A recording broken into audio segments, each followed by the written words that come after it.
Ganito ang sabi ng Panginoong Diyos: ang pintuang daan ng lalong loob na looban na nakaharap sa dakong silanganan ay sasarhan sa 6 na araw na iginagawa.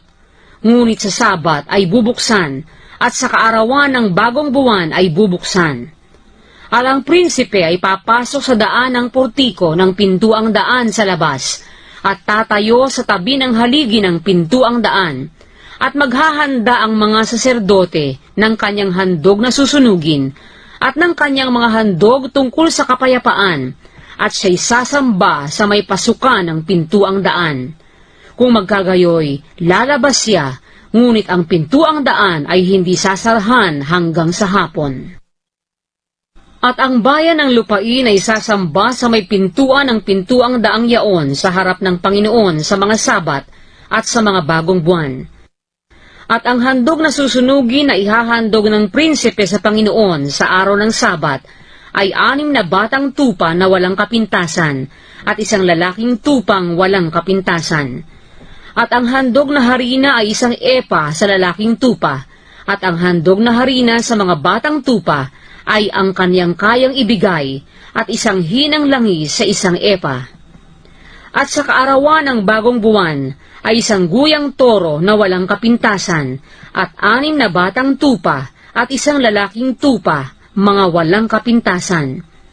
At siya'y maghahanda ng handog na harina, 1 epa sa toro, at 1 epa sa lalaking tupa, at sa mga batang tupa ay ayon sa kanyang kaya, at 1 hinalangis sa 1 epa.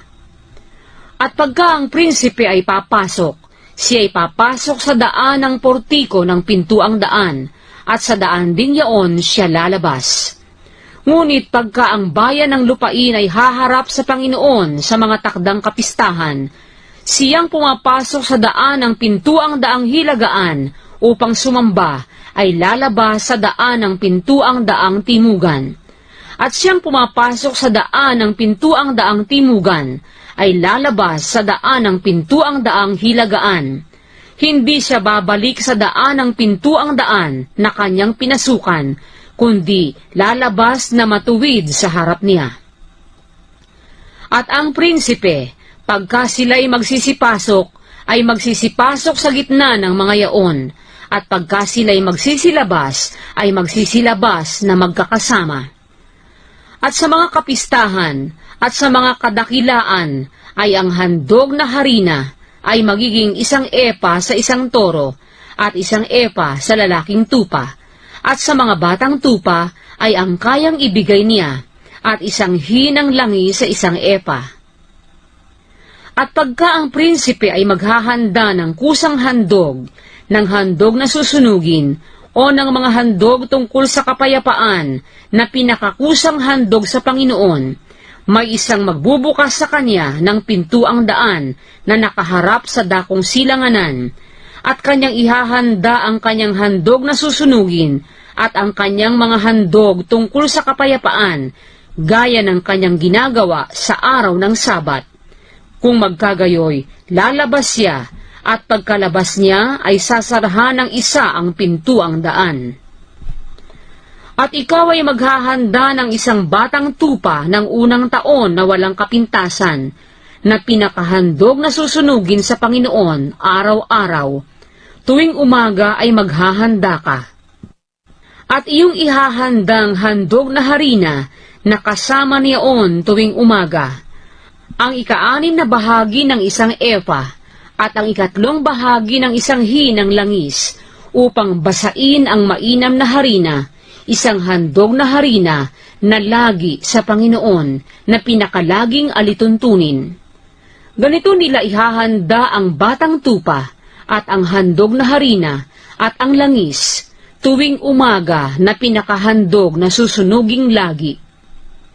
Ganito ang sabi ng Panginoong Diyos: kung ang prinsipe ay magbigay ng kaloob sa kanino man sa kanyang mga anak, ay magiging kaniyang mana, mauukol sa kaniyang mga anak, siyang kanilang pag-aari na pinakamana. Ngunit kung ibigay niya ang kaniyang mana na pinakaloob sa isa sa kanyang mga alipin, magiging kanya sa taon ng kalayaan. Kung magkagayoy, mababalik sa prinsipe. ngunit tungkol sa kanyang mana, magiging sa kanyang mga anak.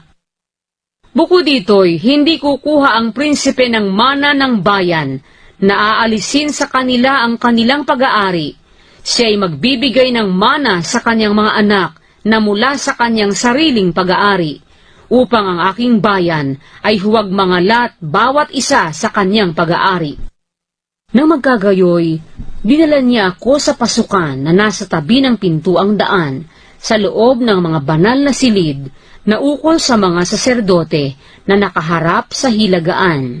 At narito, may isang dako sa lalong loob na bahagi na dakong kalunuran. At sinabi niya sa akin, ito ang dako na pagpapakuluan ng mga saserdote ng handog sa pagkakasala at ng handog dahil sa kasalanan, na siyang kanilang pag-iihawa ng handog na harina, upang huwag nilang mailabas sa lalong labas na looban upang banalin ang bayan. Nang magkagayoy, inilabas niya ako sa labas ng looban ng bahay at pinaraan niya ako sa 4 na sulok ng looban, at narito, sa bawat sulok ng looban ay may isang looban. Sa 4 na sulok ng looban ay may mga looban na nababakod. 40 siko ang haba at 30 ang luwang. Ang 4 na ito sa mga sulok ay may isang sukat. At may isang pader sa palibot ng mga yaon, sa palibot ng 4, at may ginawang pakuluang mga dako sa ilalim ng mga pader sa palibot. Nang magkagayoy, sinabi niya sa akin, ito ang mga dako na pakuluan, na pagpapakuluan ng mga tagapangasiwa sa bahay ng hain ng bayan.